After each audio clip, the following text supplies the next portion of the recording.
Hello again. Welcome back to Year 5 of the Religious Education Initiative. This is Week 25, Day 1. We're continuing through the book of Leviticus. So last time we saw God command the first 2 holy days for the children of Israel, days of complete rest, of offerings in the tabernacle or the temple, and therefore days on which they were to make pilgrimage to the place where His glory would dwell, which is to say, eventually, to Jerusalem. The first of these pilgrimage feasts is Passover, in the middle of the first month of the Hebrew year, and the second was Pentecost, the Feast of Weeks, held on the 50th day after the great day of rest during the Passover week. So this time we will see the other festivals in the autumn that fall around the middle or the end of the month of September. So this is verse 23 of chapter 23 of the book of Leviticus.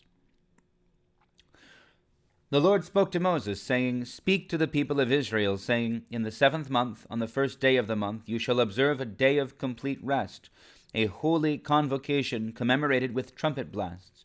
You shall not work at your occupations, and you shall present the Lord's offering by fire." The Lord spoke to Moses, saying, "Now the 10th day of this 7th month is the day of atonement. It shall be a holy convocation for you. You shall deny yourselves and present the Lord's offering by fire. And you shall do no work during that entire day, for it is a day of atonement, to make atonement on your behalf before the Lord your God. For anyone who does not practice self-denial during that entire day shall be cut off from the people. And anyone who does any work during that entire day, such a one I will destroy from the midst of the people. You shall do no work. It is a statute forever throughout your generations in all your settlements. It shall be to you a Sabbath of complete rest, and you shall deny yourselves on the 9th day of the month at evening. From evening to evening you shall keep your Sabbath." The Lord spoke to Moses, saying, "Speak to the people of Israel, saying, On the 15th day of this 7th month, and lasting 7 days, there shall be the festival of booths to the Lord. The first day shall be a holy convocation. You shall not work at your occupations. 7 days you shall present the Lord's offerings by fire. On the 8th day you shall observe a holy convocation and present the Lord's offerings by fire. It is a solemn assembly. You shall not work at your occupations. These are the appointed festivals of the Lord, which you shall celebrate as times of holy convocation, for presenting to the Lord offerings by fire, burnt offerings and grain offerings, sacrifices and drink offerings, each on its proper day, apart from the Sabbaths of the Lord, and apart from your gifts, and apart from all your votive offerings, and apart from all your free will offerings which you give to the Lord. Now, the 15th day of the 7th month, when you have gathered in the produce of the land, you shall keep the festival of the Lord, lasting 7 days, a complete rest on the first day, and a complete rest on the 8th day. On the first day you shall take the fruit of majestic trees, branches of palm trees, boughs of leafy trees, and willows of the brook, and you shall rejoice before the Lord your God for 7 days. You shall keep it as a festival to the Lord 7 days in the year. You shall keep it in the 7th month as a statute forever throughout your generations. You shall live in booths for 7 days. All that are citizens in Israel shall live in booths, so that your generations may know that I made the people of Israel live in booths, that is to say, in tents, when I brought them out of the land of Egypt. I am the Lord your God." Thus Moses declared to the people of Israel the appointed festivals of the Lord. The Lord spoke to Moses, saying, "Command the people of Israel to bring you pure oil of beaten olives for the lamp, that a light may be kept burning regularly. Aaron shall set it up in the tent of meeting, outside the curtain of the covenant, to burn from evening to morning before the Lord regularly. It shall be a statute forever throughout your generations. He shall set up the lamps on the lampstand of pure gold before the Lord regularly. You shall take choice flour and bake 12 loaves of it. 2/10 of an ephah shall be in each loaf. You shall place them in 2 rows, 6 in a row, on the table of pure gold. You shall put pure frankincense with each row to be a token offering for the bread, as an offering by fire to the Lord. Every Sabbath day Aaron shall set them in order before the Lord regularly, as a commitment to the people of Israel, as a covenant forever. They shall be for Aaron and his descendants, who shall eat them in a holy place, for they are most holy portions for him from the offerings by fire to the Lord, a perpetual due. Okay, so we see two things happening in this reading here. The first half is the first thing is the rest of the major festivals are set out. The Day of the Trumpets, Rosh Hashanah, which is at the beginning of the 7th month, and then the Day of Atonement, associated soon afterwards with the Festival of the Booths, in which everyone is to live in tents.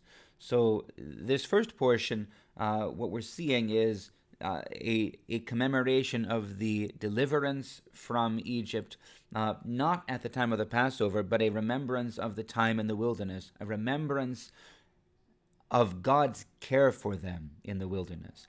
Because the trumpet blowing is a sign and remembrance of his deliverance of them. And the Day of Atonement is that by which they are cleansed and purified so that he may remain with them. And then they lived in booths, in tents, for all those 40 years in the wilderness when God cared for them and fed them with the manna.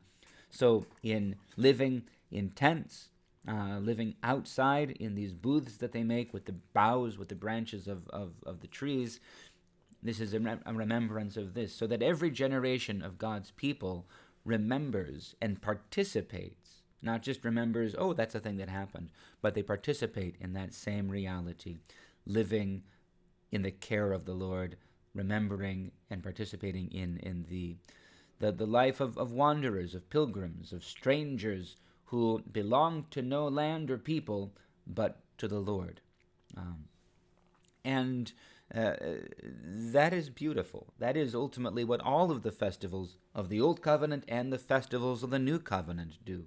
They are an invitation to us not just to remember these things that God did once upon a time, but we participate in them because they are made present to us, and God himself, who comes and is manifest and delivers us in these feasts, he's not just delivering people in the past and we get to hear about it and say, oh yeah, I'd like to be part of that too. He comes to us ourselves, and we become part of the people who experience these glorious things that God has done. So that's the first part. This is why we celebrate these festivals, the feasts of the Old Covenant, which mostly we do not celebrate any longer, although we still celebrate Passover, Pascha, and Pentecost. And at the time of the blowing of the trumpets, this is close to at least the beginning of the church year and the nativity of the Virgin Mary, which again inaugurated, we can say, sounds the trumpet, showing the salvation that God is accomplishing. And for the Day of Atonement, it's close to and not dissimilar in themes to the elevation of the Holy Cross. And with that, with the cross, as we take up the cross and follow Christ, we do not, we remember the words of the Lord. Whoever tries to save his life will lose it, but whoever loses his life for the sake of the Lord and the gospel will be saved. So metaphorically, we too are living in tents. We are entrusting our entire life and existence to God, who sustains us and protects us and brings us through all the troubles that we face in this life and into everlasting life. So those are the feasts. And then the other pieces are interesting because we see the establishment of the burning of the lamp with, it's an oil lamp, an olive oil lamp that is in the tabernacle at all times. And we see the bringing of the bread of the presence to always be present in the church, in the tabernacle. But both of these things, although we don't do them in exactly the same way, nonetheless, we bring loaves of bread to be offered and eaten, not just by the priests, but by all of the priestly people of God, all the faithful of the church. And we always keep an oil lamp burning on the holy table in front of the artoforio, which holds the very body and blood of the Lord, who is present at all times in our midst. So, although the exact details are no longer the same as they were in the tabernacle or in the temple, the point and the broader reality remains something that we definitely do practice. So we can see in this the origins, the establishment of our right worship, our orthodoxia, our right worship and belief in our Lord who saves us and delivers us. So that's it for day 1. God bless you all. We'll see you shortly for day 2.